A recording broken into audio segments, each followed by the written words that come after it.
iglesia de Viña del Mar, así que una vez terminando voy a tener que irme de inmediato para poder alcanzar a llegar al culto de la tarde de esa congregación. Así que les pido perdón por no poder quedarme hasta el final. Y no es que se vayan a morir, obviamente, no pienso eso, pero me gustaría poder despedirme bien de ustedes, por eso se los digo. La prédica de hoy se llama Cristo reina hoy con su iglesia. Y el texto está en Apocalipsis capítulo 20, versículos 1 al 6.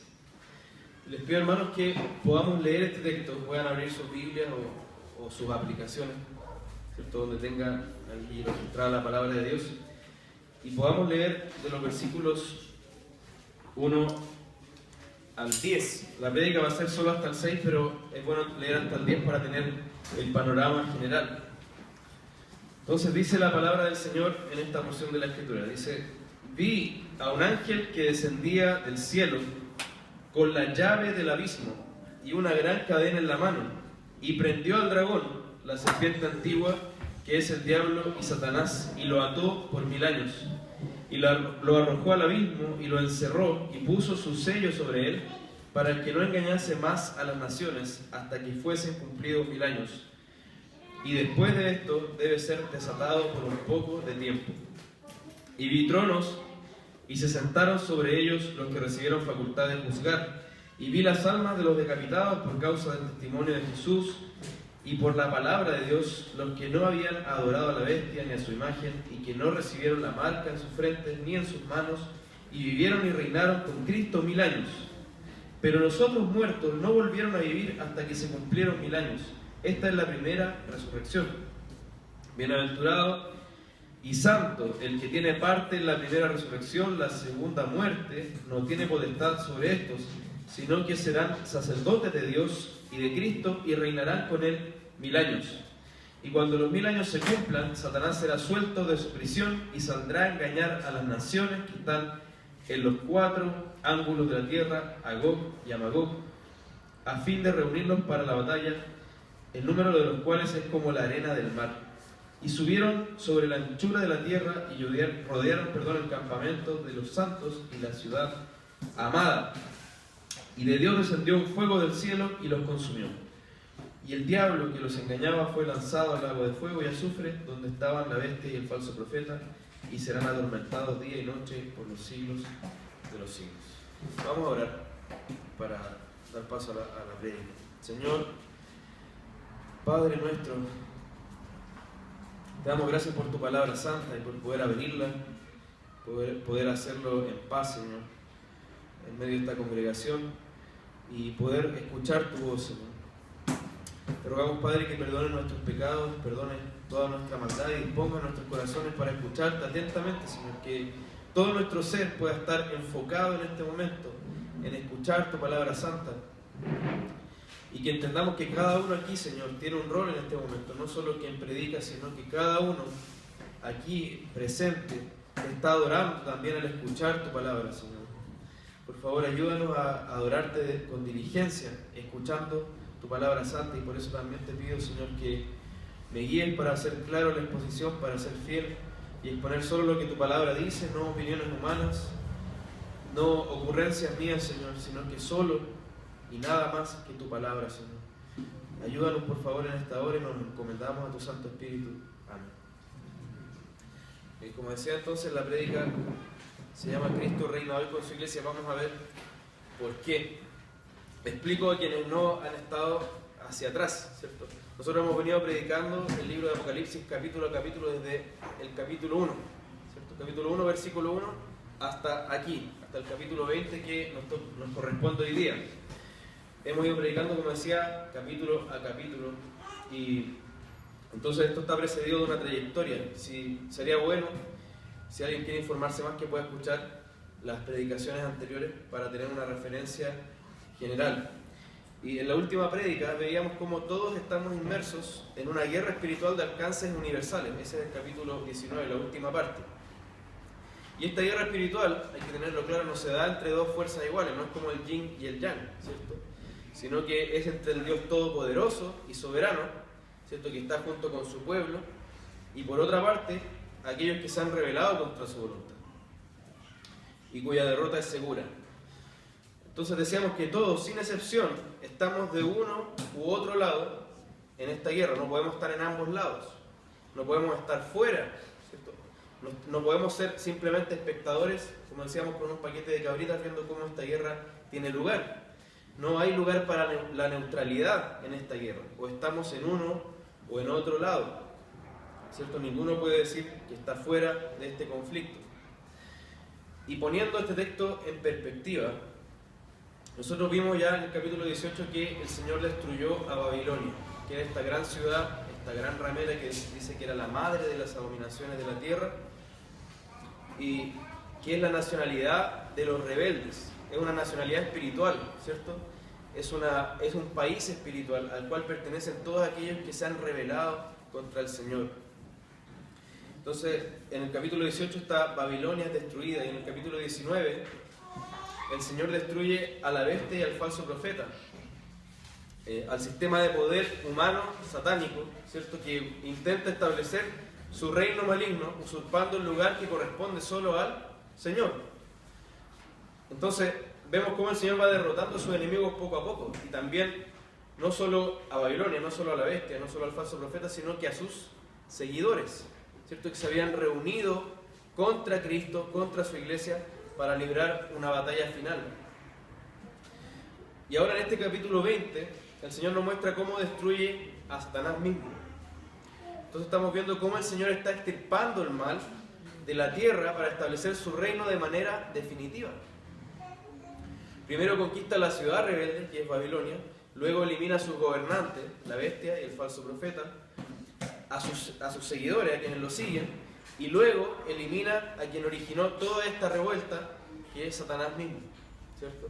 Y como dice el texto que leyó nuestro hermano Alejandro, el último enemigo que será destruido en la muerte, que será echada también al lago de fuego. Ahora, recapitulando lo que hemos visto durante esta serie de Apocalipsis, que como decíamos vamos desde el capítulo 1, llevamos aproximadamente un año predicando de este libro. ¿Qué pasa con este libro? Este libro describe lo que va a pasar, o lo que está pasando, o lo que ha pasado, en un rango de tiempo que se llama los últimos días. ¿Cuándo empezaron los últimos días según la Escritura? Desde que Cristo ascendió, ¿cierto? Entonces se da este libro, se da en este rango que es desde la ascensión de Cristo hasta su segunda venida. Y podemos ver fácilmente, ¿cierto?, que Apocalipsis no se escribió en un orden cronológico. O sea, no es una línea de tiempo en donde el capítulo 1, ¿cierto?, nos dice lo que pasó primero y después va avanzando cada vez más y los hechos van sucediéndose como si fuera una línea recta. No es así. No se escribió en un orden cronológico. Lo que contiene Apocalipsis son secuencias paralelas. Esto es algo que hemos mencionado muchas veces, por eso les pido a quienes se van integrando que puedan escuchar las prédicas anteriores, porque hemos dicho que Apocalipsis contiene ciclos paralelos. Hemos visto que contiene 7 ciclos paralelos, y todos estos ciclos nos muestran los acontecimientos que van desde la ascensión de Cristo hasta su segunda venida, pero lo hace mostrando estos acontecimientos desde distintas ópticas, desde distintas perspectivas, con distintos énfasis. Y además hemos visto que estos ciclos van creciendo en intensidad, o sea, el libro, por así decirlo, va como subiendo de volumen.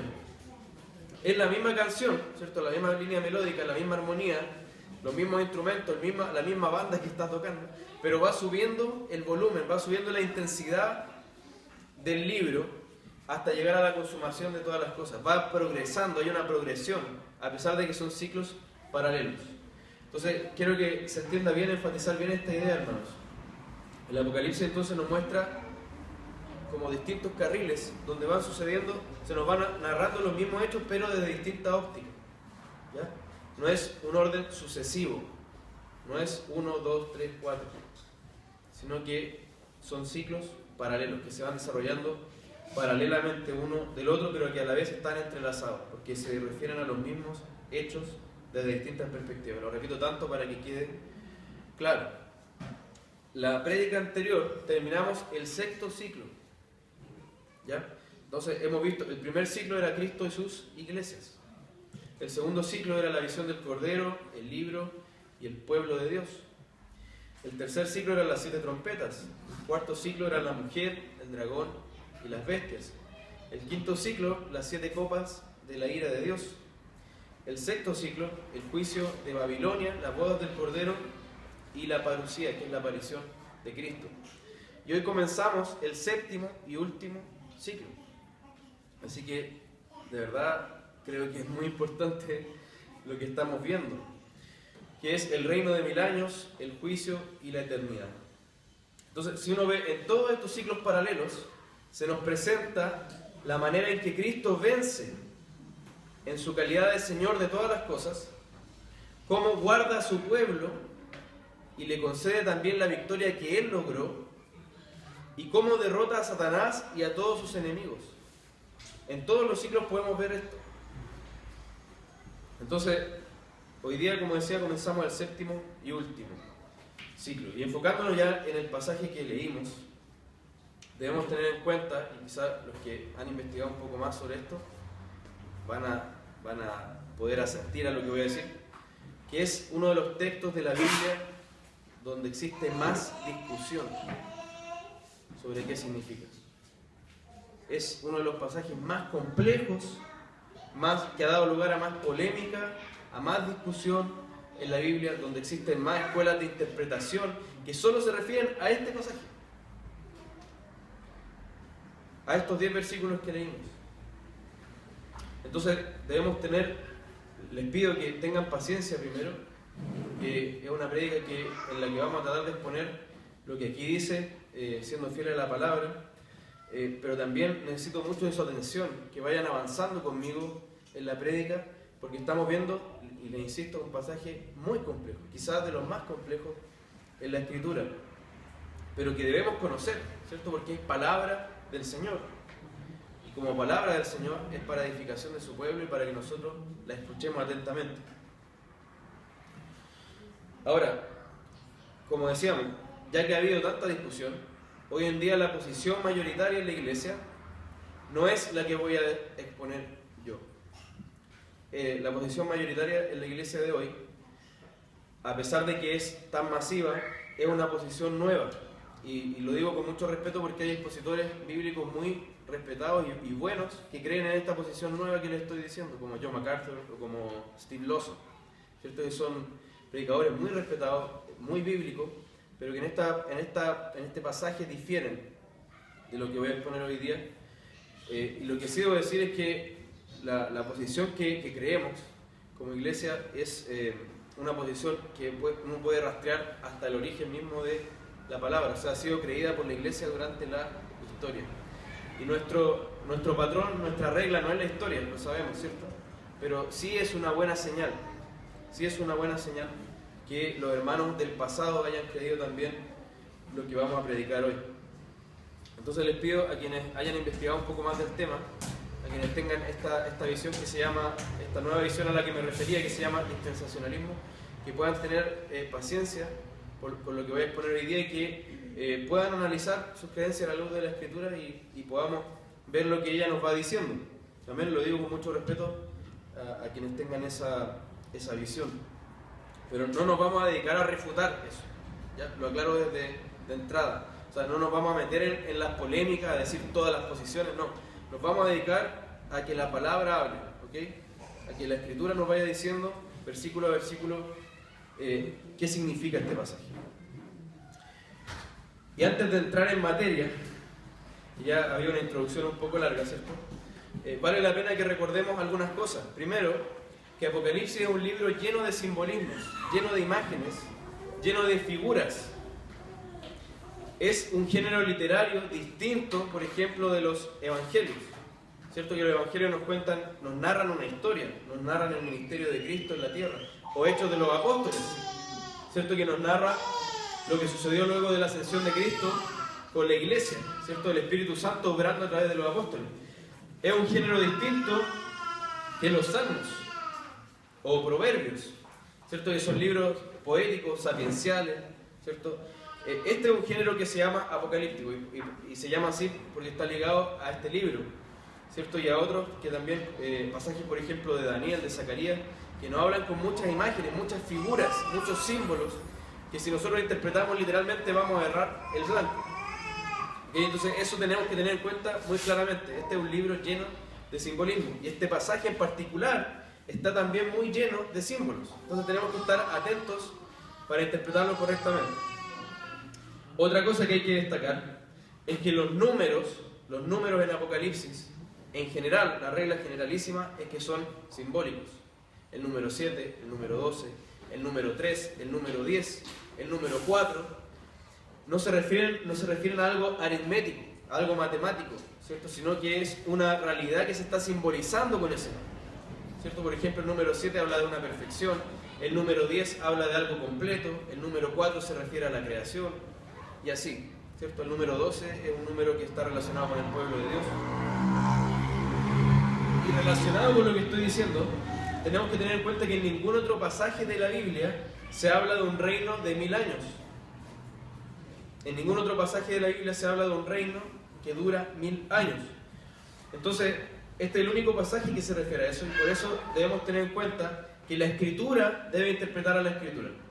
Si yo quiero saber qué significa este pasaje, sobre todo si es tan complejo y un poco más oscuro, ¿cómo yo alumbro este pasaje? Con otra parte de la Escritura que sea un poco más clara, ¿cierto? Que nos hable más claramente sobre el mismo asunto. Entonces vamos a tener que revisar otros pasajes de la Biblia para que nos arrojen luz sobre este pasaje, que es tan complejo y donde hay tanta discusión.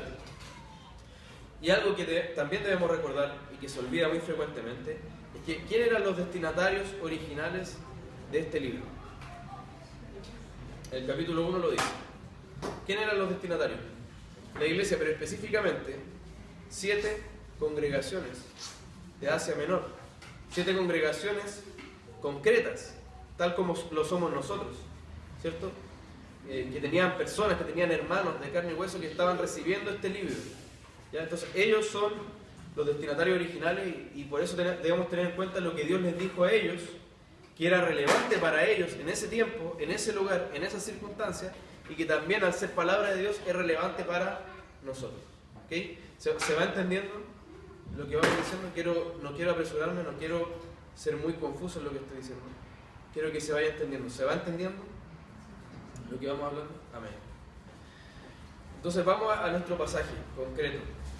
Lo primero que vemos es, el primer punto, que el Señor limita la influencia de Satanás.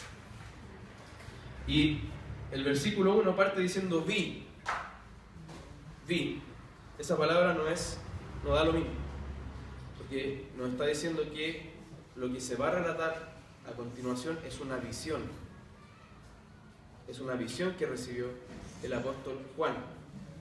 Entonces, la visión tiene elementos simbólicos, tiene elementos que son imágenes, ¿cierto? Que nos quieren reflejar una realidad que va más allá de esos símbolos y de esas imágenes. ¿Y qué vio?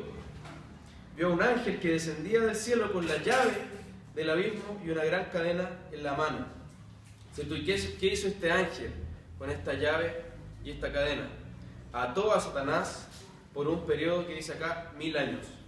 Lo arrojó al abismo, lo encerró, puso su sello sobre él, ¿cierto? Eso es lo que nos dice la primera cosa que nos dice este pasaje. Ahora, el pasaje dice que el Señor eliminó a Satanás. No, ¿cierto? ¿Dice que borró su existencia del mapa? No, ¿qué dice? Que lo ató, ¿cierto? Es decir, de alguna manera lo arrestó, lo limitó, ¿cierto? Limitó su obra.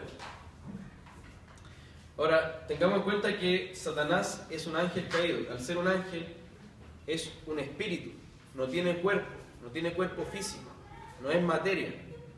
¿Ya? Entonces, la llave, si se dice que el ángel tenía una llave y unas cadenas, una llave literal, ¿podría amarrar a Satanás? ¿Podría apresarlo? ¿Podría apresarlo yo en una celda material, con unas cadenas materiales, a un espíritu?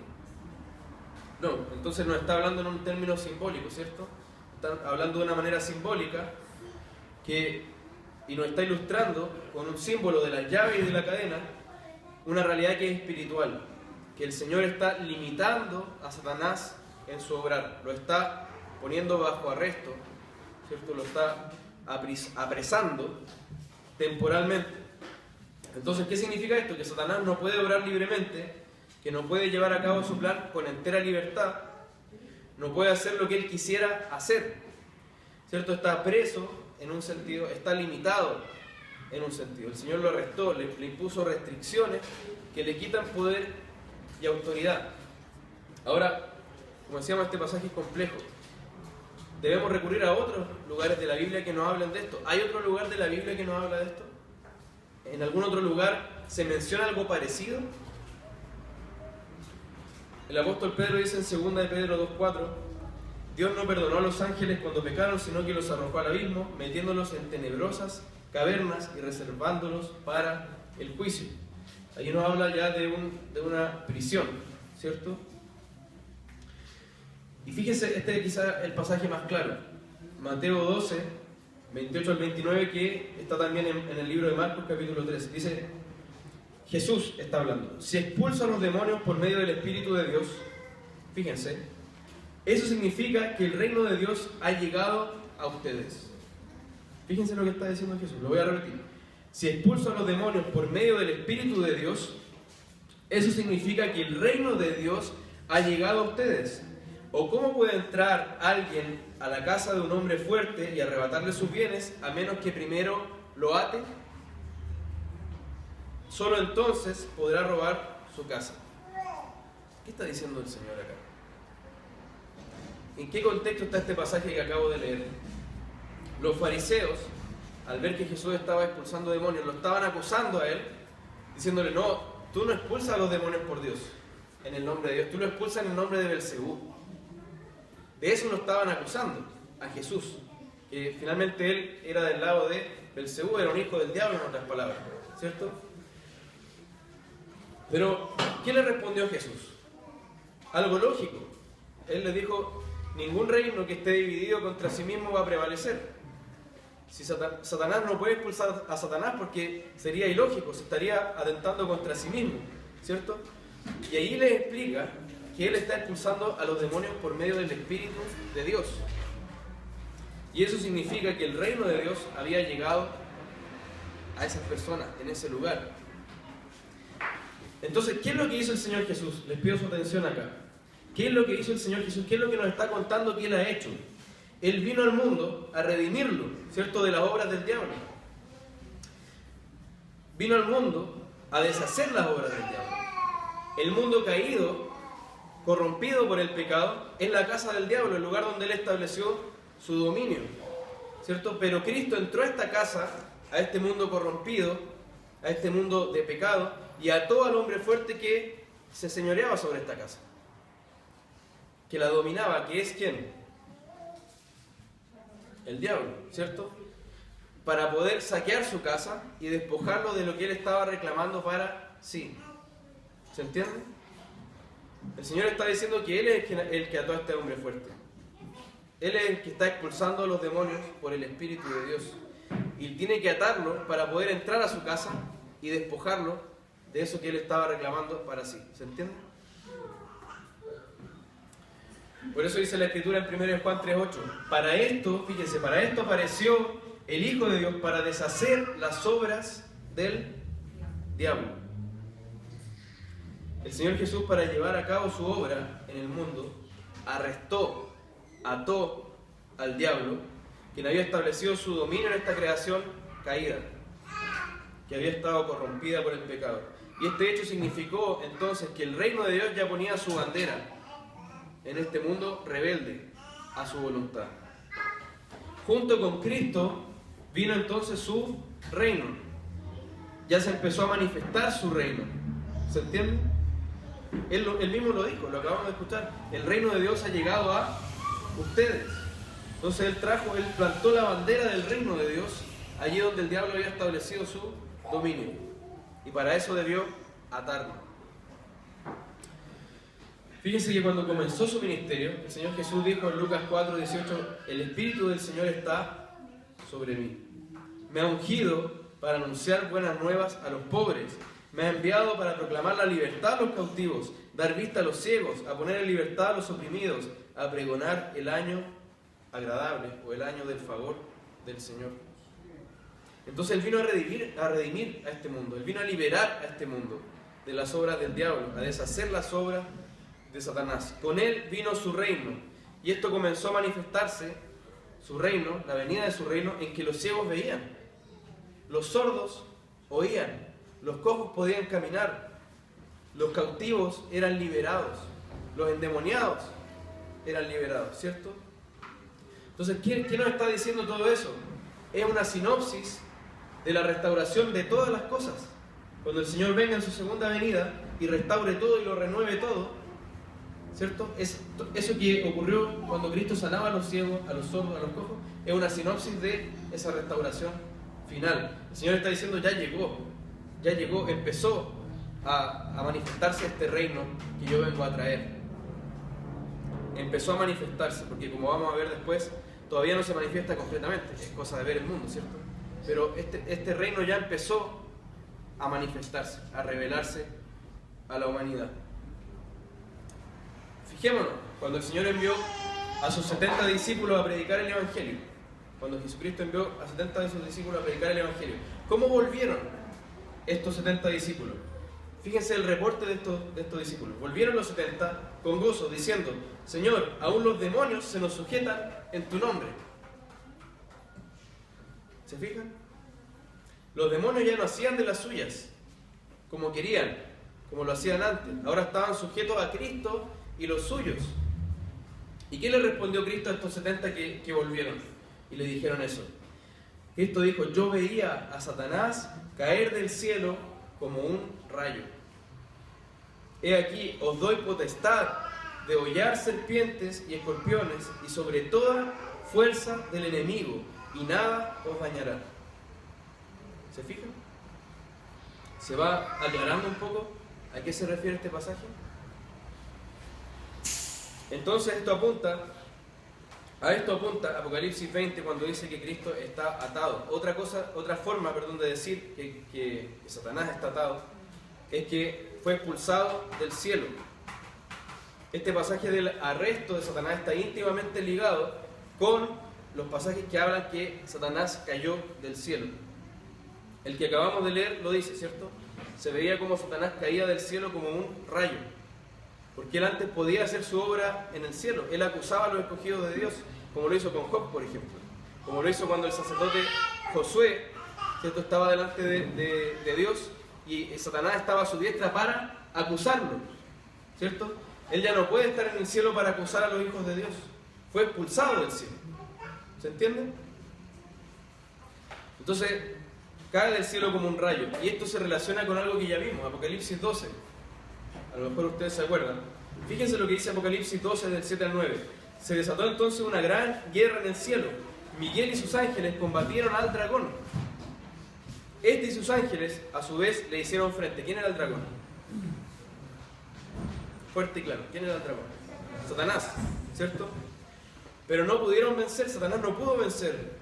Y ya no hubo lugar para ellos en el cielo. Así fue expulsado, dice, el gran dragón, aquella serpiente antigua que se llama Diablo y Satanás y que engaña al mundo entero, y junto con sus ángeles fue arrojado a la tierra.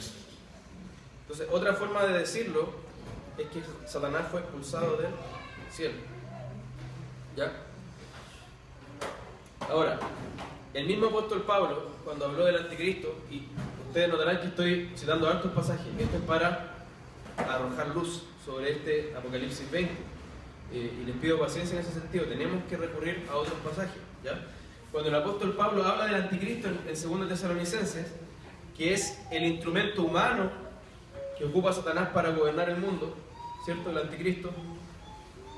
Fíjense lo que dice, 2 Tesalonicenses 2, 6 y 7.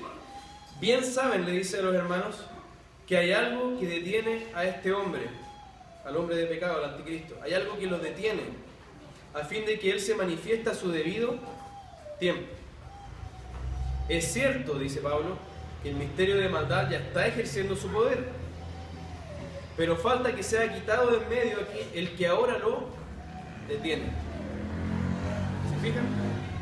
Hay algo que está deteniendo al misterio de maldad. ¿Existe el misterio de maldad? Sí. ¿Está en marcha el misterio de maldad? Sí. Pero no está completamente manifestado. Hay algo que lo está deteniendo para que no desate todo su poder maligno. ¿Se entiende? Para que no se desate toda su rebelión. Y eso ya estaba en los días del apóstol Pablo. Eso que lo detiene.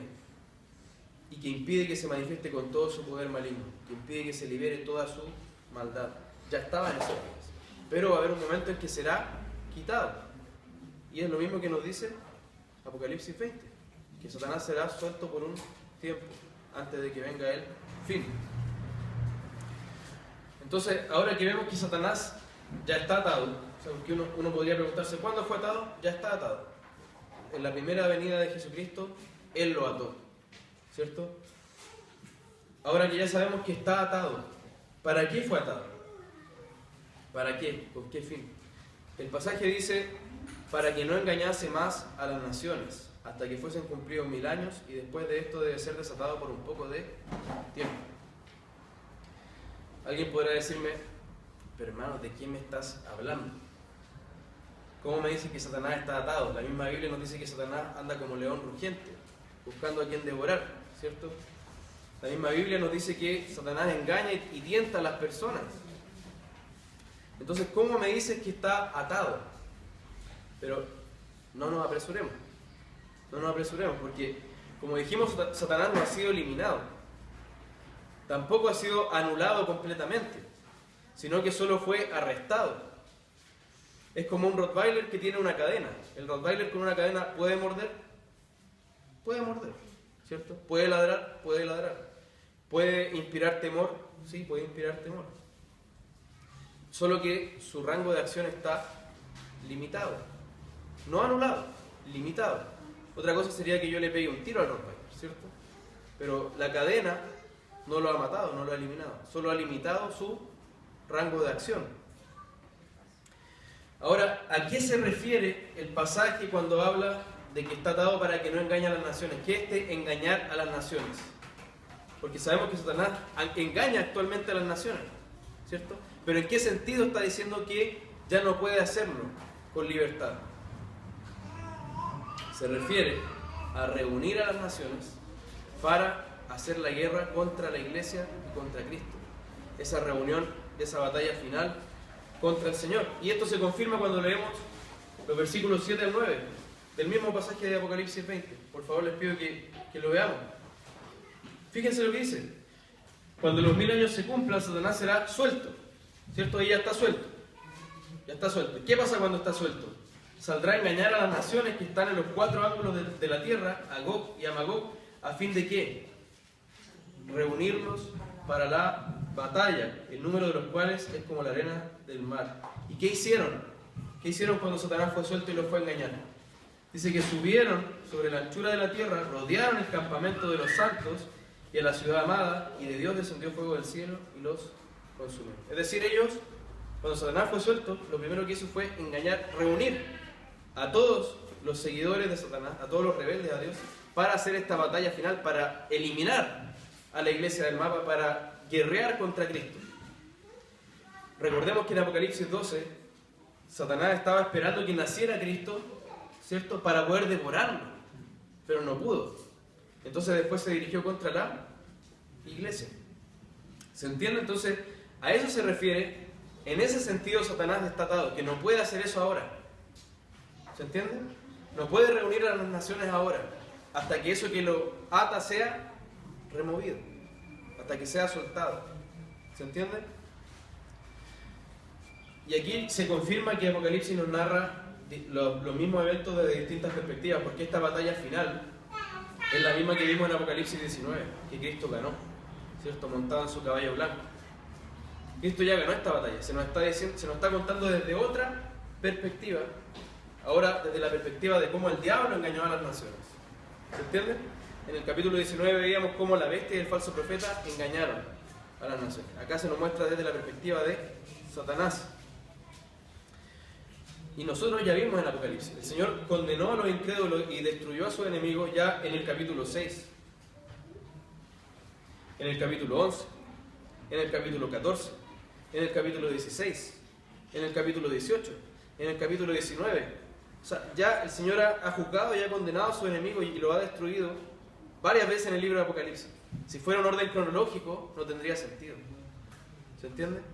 Solo tiene sentido si son ciclos que van paralelos unos de otros. Porque no sería, si fuera orden cronológico, no sería necesario atar a Satanás, porque ya no quedarían naciones que engañar hace rato. ¿Se entiende? Pero nos está contando esto desde otra perspectiva. Entonces, este es el sentido en que Satanás fue atado, para que no pueda detener la obra evangelizadora, para que no pueda convocar a todas las naciones a destruir a la iglesia de una vez y eliminarla. Tengamos en cuenta que en toda la época del Antiguo Testamento, solo Israel recibió la palabra de Dios, ¿cierto? Y muy pocos gentiles fueron salvos en esa época. Muy pocos no judíos, a eso nos referimos con gentiles, ¿cierto? Pero una vez que Cristo resucitó, Él dio la orden de hacer discípulos, ¿de dónde? Todas las naciones, a las que Satanás engañaba. Pero Él fue atado, para que no engañara más a las naciones, ¿entiendes?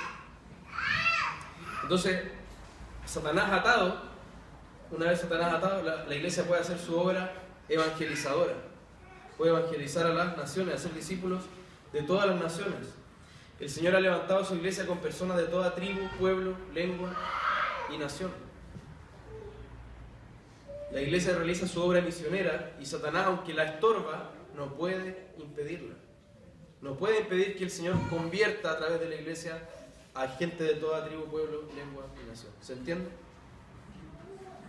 Satanás no ha podido eliminar la obra misionera de la iglesia. Ahora dice que fue atado por 1000 años, es decir, un milenio, ¿cierto? Por eso este pasaje se le llama el reino milenial. Y luego en el versículo 4 dice que los santos reinaron con él 1000 años. Otra vez habla de esa cantidad de tiempo. Ahora, todos están de acuerdo, a pesar de que hay tanta discusión, todos están de acuerdo que los 1000 años en que Satanás fue atado son los mismos 1000 años en que reina Cristo con los suyos. Entonces, vamos a hablar de estos 1000 años ahora en este segundo punto, ¿ok? Que es Cristo reina junto a su iglesia, el segundo y último punto. Pasamos del abismo, de la prisión de Satanás, a una escena celestial, ¿cierto? Vemos que los santos reciben la facultad de juzgar en el cielo. Dice, vi tronos, se sentaron sobre ellos los que recibieron facultad de juzgar, y vi las almas de los decapitados por causa del testimonio de Jesús y por la palabra de Dios, los que no habían adorado a la bestia ni a su imagen, y que no recibieron la marca en sus frentes ni en sus manos, y vivieron y reinaron con Cristo 1000 años. Entonces, aquí vemos a santos que reciben la facultad de juzgar. Algo que el apóstol Pablo ya nos dice en 1 Corintios 6, dice que los creyentes juzgarán al mundo. Los creyentes en Cristo tienen el privilegio de juzgar con Cristo, de reinar con Cristo, de gobernar con Cristo. Y acá el juzgar se refiere no a aquello a que nosotros vamos a hacer el juicio final, sino que vamos a gobernar con Cristo, tal como los jueces, por ejemplo, en el libro de jueces, gobernaban también. A ese tipo de juicio se refiere. Se equipara el juicio a una autoridad, a un gobierno. Y dice que vio la alma de los decapitados por causa del testimonio de Jesús y de la palabra de Dios, que no habían adorado a la bestia ni a su imagen. Y reinaron con Cristo 1000 años. Ahora, ¿quiénes son estos santos? ¿Quiénes son? ¿En alguna otra parte sale algo así? Apocalipsis 6 dice, versículo 9, vi debajo del altar a las almas de los que habían sufrido el martirio por causa de la palabra de Dios y por mantenerse fieles en su testimonio. Fíjense eso, habían sufrido martirio, fieles a su testimonio. Y acá, ¿qué dice? Versículo 4, las almas de los decapitados, es decir, sufrieron martirio por causa de Cristo, por causa del testimonio de Jesús y por la palabra de Dios. ¿Se fijan? Entonces son los mismos santos que estaban debajo del altar en Apocalipsis 6. ¿Cierto? Y dice que este pasaje de Apocalipsis 6, cada uno de ellos recibió ropa blanca y se les dio que esperaran un poco más hasta que se completara el número de sus consiervos y hermanos que iban a sufrir el martirio como ellos. Pero entonces Cristo reina solo con los que sufrieron el martirio, solo con los que fueron decapitados, por ejemplo. El comentarista Simón Kistemaker dice sobre este pasaje: el contexto parece indicar la inclusión de todos los creyentes que han sido obedientes al Señor. Satanás y sus verdugos no eximen a ningún verdadero seguidor de Jesús de la opresión, las pruebas y la tentación. Todos los verdaderos creyentes son vencedores que reciben la invitación de sentarse con Cristo en su trono. Eso dijo Cristo en Apocalipsis 3 a la iglesia: el que venciere le daré que se siente conmigo en mi trono. Entonces no olvidemos que estamos en una guerra espiritual de alcances universales. Si hemos creído en Cristo verdaderamente, entonces estamos sufriendo los ataques de estas potestades enemigas, ¿cierto? Durante toda la vida vamos a soportar esta persecución, y si morimos manteniéndonos fieles al Señor, al testimonio de Cristo, entonces también somos contados dentro de estos que están aquí. ¿Se entiende? Ahora esto nos debe llevar a pensar, hermano, en una cosa. O sea, fijémonos que aquí está hablando de los que fueron decapitados. Así se describe a los santos en el cielo: los que fueron decapitados por causa de Cristo y por causa del testimonio de Jesús. Ahora, comparémoslo con nuestra vida, ¿cierto? ¿Cuán cómodos somos? O sea, ¿estaríamos dispuestos a que se nos cortara la cabeza por Jesús? Si nosotros llegamos al cielo y vamos a ver a los decapitados, y imaginemos que podamos preguntarle: oye, ¿cómo fue tu vida? ¿Cómo fue tu muerte? No, yo morí decapitado por causa de Cristo. ¿Y la tuya cómo fue? ¿Qué podríamos decir nosotros? Si a veces nos cuesta incluso llegar a la hora, ¿cierto?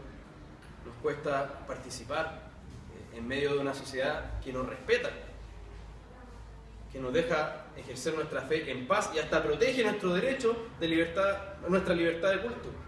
Hasta nos protege. Nosotros podemos ir a tribunales a exigir que se nos permita ejercer nuestro culto en libertad. Entonces, ¿cuán cómodos estamos siendo, hermano? ¿Podemos decir que estamos realmente peleando por el reino de Dios en esta guerra? Esto nos debe llevar a analizar nuestra vida. No es que necesariamente nosotros vamos a morir decapitados, pero tenemos sí que tener conciencia que estamos en una guerra y que nosotros debemos consagrarnos al Señor, a servirlo y entregar nuestras vidas a Él, tal como ellos entregaron sus vidas. Porque solo el que vivió por Cristo puede morir por Cristo. Si tú no estás viviendo para Cristo, no pienses que morirías por Cristo.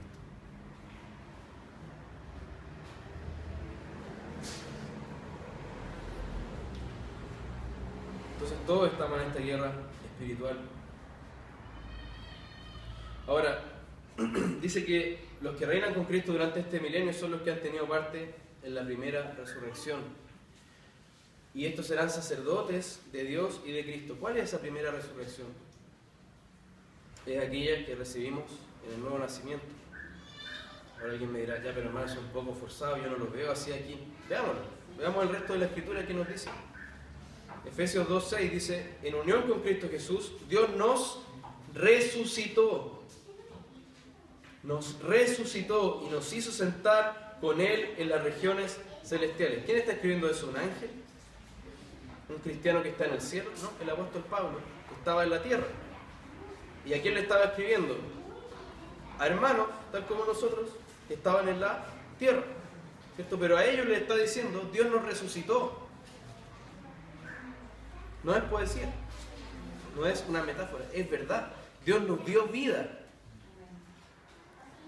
Juan 5:24, el Señor Jesús dice: ciertamente les aseguro, el que oye mi palabra y crea al que me envió, tiene vida eterna y no será juzgado, sino que ha pasado de muerte a vida. Hemos recibido vida, ¿cierto?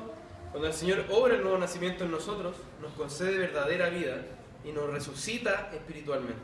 Estamos vivos ahora, espiritualmente.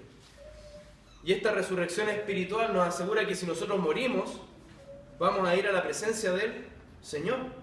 Vamos a estar delante de Él, a esperar la resurrección de nuestro cuerpo, porque solo va a estar nuestro espíritu arriba. ¿Y cuándo va a ocurrir la resurrección de nuestro cuerpo? ¿Cuándo? En la segunda venida, ¿cierto?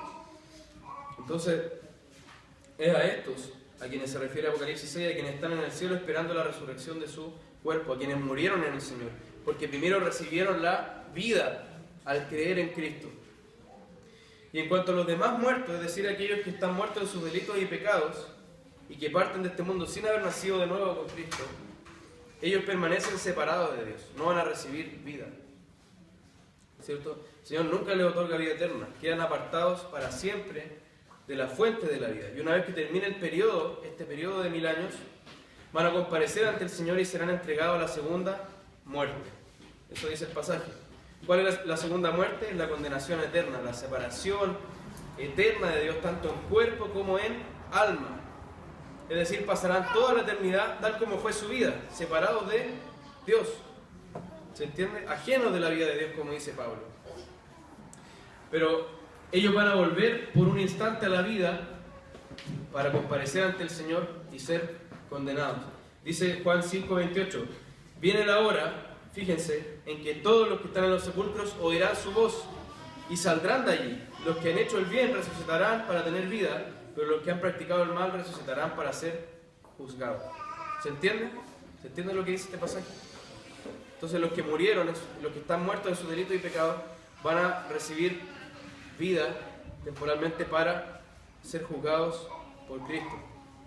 Entonces, resumiendo, yo sé que es un poco complejo esto, hermanos, pero necesitamos entenderlo. La primera resurrección es el nuevo nacimiento, ¿cierto? Que nos permite estar vivos en espíritu delante de Dios, aunque nuestro cuerpo muera. La segunda resurrección para el creyente será cuando su cuerpo vuelva a la vida, ¿cierto? Pero esta vez glorificado para estar con el Señor en cuerpo y alma por toda la eternidad. La primera muerte es la muerte espiritual, aquella que se produjo por el pecado, que nos condenó y nos privó de vida espiritual. Y la consecuencia natural de esta primera muerte es la muerte física. Adán primero murió espiritualmente y luego murió físicamente. ¿Se entiende? Y la segunda muerte es la condenación eterna, donde los que permanecieron rebeldes al Señor van a estar toda la eternidad en cuerpo y alma recibiendo la ira del Señor. Entonces lo que dice acá es que los que han nacido de nuevo no van a pasar por la segunda muerte, no van a ser condenados, no van a tener que estar en cuerpo y alma toda la eternidad lejos del Señor. Hay un juego de palabras, ¿cierto? Quienes gozan de la primera resurrección son santos y dichosos y nunca serán condenados. Ahora, ¿a qué se refiere con que el reino dura 1000 años? Son 1000 años literalmente, son 1000 periodos de 365 días. Eso es. Recordemos lo que dijimos antes, los números en Apocalipsis rara vez son literales, muy rara vez son literales. Generalmente son símbolos que nos quieren señalar una realidad. Interpretar este número de forma literal es desconocer completamente el género en el que fue escrito Apocalipsis. El autor José Grau dice, aplicar aquí la exactitud matemática equivale a violar toda la ley de simbolismos y alegorías con la que se escribieron sus visiones y oráculos, Juan y los demás profetas. El milenio es plenitud de tiempo en máximo y alto grado, un periodo que va más allá de toda duración medida como las manecillas de nuestros relojes. ¿Se entiende? El milenio, ¿cierto? Es un periodo indefinido de tiempo que comenzó a correr desde la ascensión de Cristo y terminará poco antes de su segunda venida. Pero es un periodo que nos habla de plenitud. Fíjense que el 10 representa plenitud. 1000 es 10 por 10 por 10. O sea, es una plenitud completa, valga la redundancia.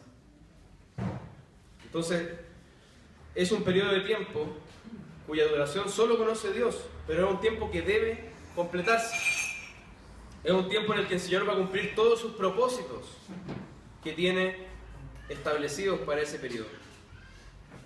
Y es un tiempo que nos habla de que se alcanza una plenitud. ¿Ok?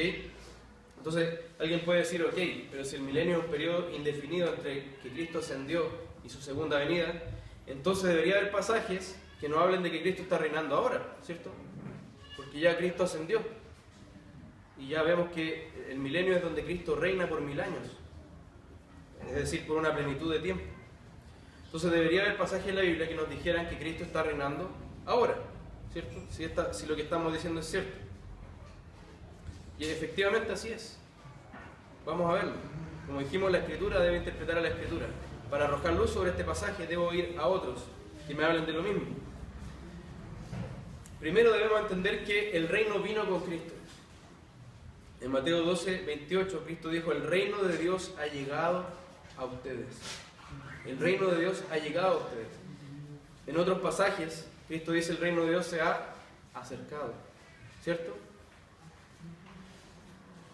Y la Escritura es clara en que Cristo reina. Dice Mateo 28, fíjense lo que dice Mateo 28. Jesús se acercó y les habló diciendo: toda potestad me es dada en el cielo y en la tierra. ¿Cuándo dijo eso? Después de resucitar, ¿cierto? Antes de ascender. ¿Se fijan? Toda potestad le fue dada. Dice acá: me será dada. Más adelante recibiré. No, me fue. Me es dada. Colosenses 1:13 dice: Él nos libró del dominio de la oscuridad y nos trasladó al reino de su amado Hijo. Es decir, ese reino existe, ¿o no? Existe. Porque nos trasladó, fuimos trasladados. ¿A quién le está hablando aquí Pablo? A la iglesia, a los colosenses, a personas en la tierra, no a personas en el cielo. ¿Se entiende? 1 Corintios 15, que leyó nuestro hermano Alejandro, 24 en adelante, dice: entonces vendrá el fin, cuando Él entregue el reino a Dios el Padre. Cuando Jesús entregue el reino, eso significa que ahora lo tiene, ¿cierto? Luego de destruir todo dominio, autoridad y poder. Fíjense, porque es necesario que Cristo reine hasta poner a todos sus enemigos debajo de sus pies. Entonces estamos en ese periodo donde Cristo está reinando hasta poner a todos sus enemigos debajo de sus pies.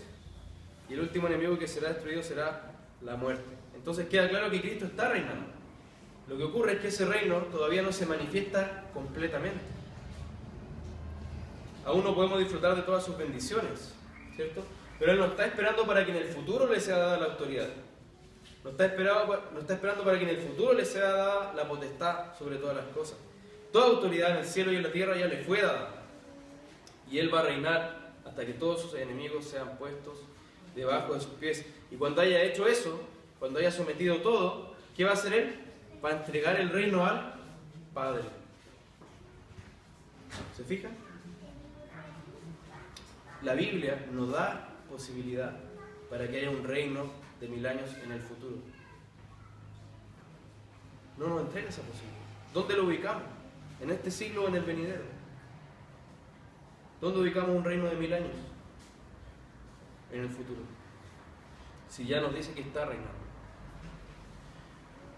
El autor Vaughan Roberts dice: el reino de Dios, fíjense en esto que es muy importante, el reino de Dios es ya, pero todavía no. Está esa dualidad, ¿cierto? Llegó con la manifestación de Jesús en la tierra y por medio de su muerte y resurrección. Él habló del reino como una realidad presente, manifestado en su propio ministerio sobre la tierra y en la cual a cualquiera le es posible entrar. Él invitaba a entrar a este reino, que era una realidad ya presente, dice, ¿cierto? Solo cuando Jesús regrese será plenamente establecido. Se va a revelar plenamente lo que es. Si hemos puesto nuestra confianza en Cristo, pertenecemos a la nueva creación, pero aún no hemos recibido todas sus bendiciones. ¿Se entiende lo que estamos diciendo, hermanos? ¿Ustedes pueden dimensionar lo que son en Cristo? ¿Pueden dimensionar que estamos en un reino que es el reino de Cristo? Y que nosotros tenemos plena confianza en que en el futuro se va a manifestar plenamente, pero que ya estamos en esa realidad. Ya somos nuevas criaturas, ya somos nueva creación. Ya estamos vivos espiritualmente para Dios. Ya hemos resucitado espiritualmente. ¿Se entiende? ¿Podemos ver lo importante que es esto? Pero alguien puede decir todavía: ok, pero no me queda claro que en Apocalipsis 20 se refiere a nosotros. ¿Cierto? No me queda claro que nosotros estemos reinando también. A pesar de que ya dijimos que pasajes que nos hablan de que nosotros somos parte de este reino. Pero fijémonos que el texto dice que reinaremos con Cristo y seremos sacerdotes de Dios. Dice esas dos cosas, ¿cierto? Léalo, por favor. Dice el versículo 4. Perdón, dice 6. Serán sacerdotes de Dios y de Cristo y reinarán con Él 1000 años. ¿Cierto? Ahora, fijémonos lo que dice 1 Tesalonicenses 2:12. Os encargábamos que anduvieseis como es digno de Dios, que os llamó a su reino y gloria. El Señor nos ha hecho parte de un reino, como dice Colosenses. 1 Pedro 2:9. Ustedes, la iglesia, son linaje escogido, real sacerdocio. Real se refiere a de realeza, de reyes. Son un sacerdocio real, ¿cierto? Pueblo adquirido para posesión de Dios. ¿Se fijan cómo está relacionado? Capítulo 1 de Apocalipsis. El Señor se está presentando. Juan está hablando a las 7 iglesias al principio del libro para saludarnos. Y alaba a Dios diciendo: al que nos ama y que por su sangre nos ha librado de nuestros pecados, al que ha hecho de nosotros un reino, sacerdotes al servicio de Dios su Padre. A Él sea la gloria y el poder por los siglos de los siglos. Este reino es presente o futuro. Le está diciendo a las mismas iglesias que recibieron este libro que ellos son un reino y sacerdocio santo para Dios. Luego en el capítulo 5 confirma, cuando alaba al Cordero que fue inmolado, dice: digno eres de recibir el rollo escrito y de romper sus sellos, porque fuiste sacrificado. Con tu sangre compraste para Dios gente de toda raza, lengua, pueblo y nación, incluyendo Chile, incluyendo Santiago, incluyendo los que están aquí presentes. De ellos, ¿qué dice? Hiciste un reino. Hiciste un reino. Los hiciste sacerdotes al servicio de nuestro Dios y reinarán sobre la tierra. ¿Se fijan? ¿Se fijan cómo está relacionado? Le está hablando a personas que ya existían en el siglo I, hace casi 2000 años. Es la iglesia, el pueblo de Dios, los redimidos de Cristo, quienes han sido hechos un reino y sacerdotes para Dios. ¿Se fijan lo que estamos diciendo, hermano? Entonces, como conclusión, podemos ver cómo el Señor nos muestra en su palabra que el reino del milenio, el reino milenial, se refiere a un tiempo presente de la iglesia donde Cristo reina junto a todos los que han nacido de nuevo y de manera especial con sus santos en el cielo. Allí ya se manifiesta más plenamente, ¿cierto? En el cielo, pero también con sus santos de la tierra. Y este reinado continuará hasta que todos sus enemigos sean puestos bajo sus pies, lo que ocurrirá en la segunda venida. Ahora pensemos en lo que este pasaje debió significar para las 7 iglesias que recibieron este libro, esta visión. Varias de ellas habían experimentado y se encontraban sufriendo persecución. Lo vemos, ¿cierto? Está escrito, ustedes pueden verlo. Pero el Señor les estaba diciendo que Él es el soberano de la historia. Lo que pasa en el mundo no está fuera del control de Dios. Él es soberano sobre lo que está pasando en el mundo. Él tiene control de los tiempos, de las edades, de los sucesos, de todo. Él está en control. Él reina. Y Él además controla a Satanás. Satanás no puede resistir su poder. Satanás no puede tener la mano de Dios y decirle: no, no me ates. No puede hacer una resistencia al arresto, ¿cierto? El Señor controla a Satanás y lo ha limitado, lo ha privado de su libertad de convocar a las naciones para que la iglesia pueda hacer su trabajo misionero. No solo eso, sino que el Señor le revela que Cristo reina. Los santos participan de este reino. Se lo aclaró desde el principio. Ustedes han sido hechos un reino y sacerdotes para Dios. Pero acá les está mostrando a estos hermanos que aquellos que habían muerto de sus hermanos, de su congregación, aquellos amados que habían muerto decapitados o como fuera por causa de su testimonio de Cristo, están en el cielo reinando con Cristo. ¿Se pueden imaginar el consuelo que es eso para una congregación? Imagínense, mirémonos los unos a los otros, si nos empezaran a perseguir y algunos de nosotros fueran muertos y nosotros viéramos cómo mueren nuestros hermanos. Y luego el Señor nos dice, ellos están conmigo, están reinando conmigo. ¿Se fijan lo que está diciendo el Señor? Estaban en la presencia gloriosa del Señor. Nosotros debemos verlo de la misma manera. Muchos hoy día han querido sacar este pasaje de la iglesia y decir, no, no es para la iglesia, es para un futuro, es solo para las personas de la raza judía. Esa es la interpretación mayoritaria de Dios. Pero vemos claramente que la iglesia de Cristo, compuesta de todos quienes han creído en Él, de toda tribu, pueblo, lengua y nación, están reinando con Él y son sacerdotes de Dios. Este pasaje entonces tiene que ver con nosotros aquí y ahora. Aquí y ahora tiene que ver con nosotros. Estamos en la era de la proclamación de este reino. Esa es nuestra tarea. Estamos en la era de proclamar este reino. El Señor ha amarrado a Satanás para que su iglesia, para que nosotros podamos hacer ese trabajo. Tú y yo hemos recibido el mandato de proclamar este reino, de invitar a las personas a creer en Cristo para poder participar de este reino, para ser trasladados de la potestad de las tinieblas al reino de su amado Hijo. ¿Cómo podemos entonces, hermanos, permanecer ociosos? ¿Se dan cuenta lo insultante que es permanecer ocioso?